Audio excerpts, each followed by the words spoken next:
ピーセットがカービィなんだよ。カービィのマスコット。あ、それ何欲しいの？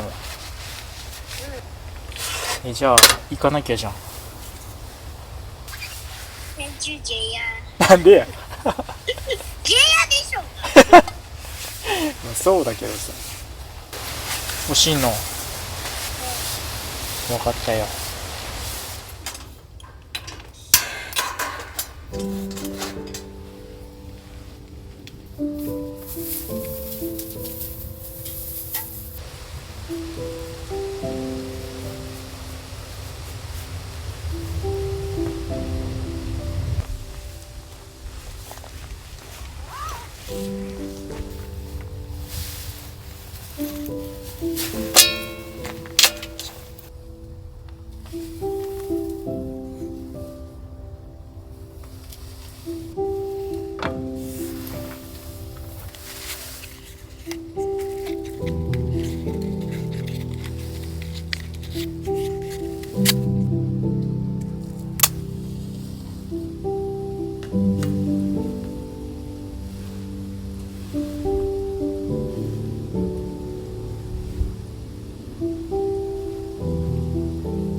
よいしょ。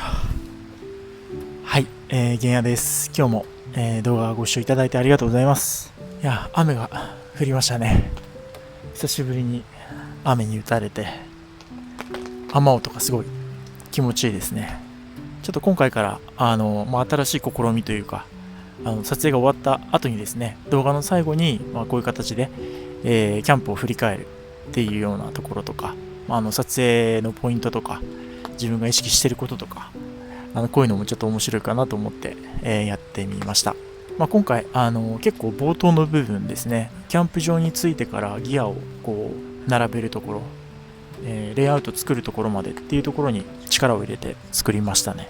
動線というかこう一連のシーケンスになるように、何回も画角を変えて、自然な流れになるように、そこで一つのストーリーが作れるようにっていうのを意識しました。どうしてもカットでつなぐと、飛び飛びみたいな形で違和感がどうしても出てしまうんで、あたかもカメラがね何台も設置されてるような感じになったとは思うんですけど、実際は1台で、全部回してるので、その辺もなんかね参考になればいいかなと思ってます。自分もいろんな方の動画を見ながら参考にしてより良い、動画制作ができるように、勉強中っていう感じですね。そんな感じですかね。はい。というわけで、今回も最後まで、動画をご視聴いただいて、ありがとうございます。また、次の動画でお会いしましょう。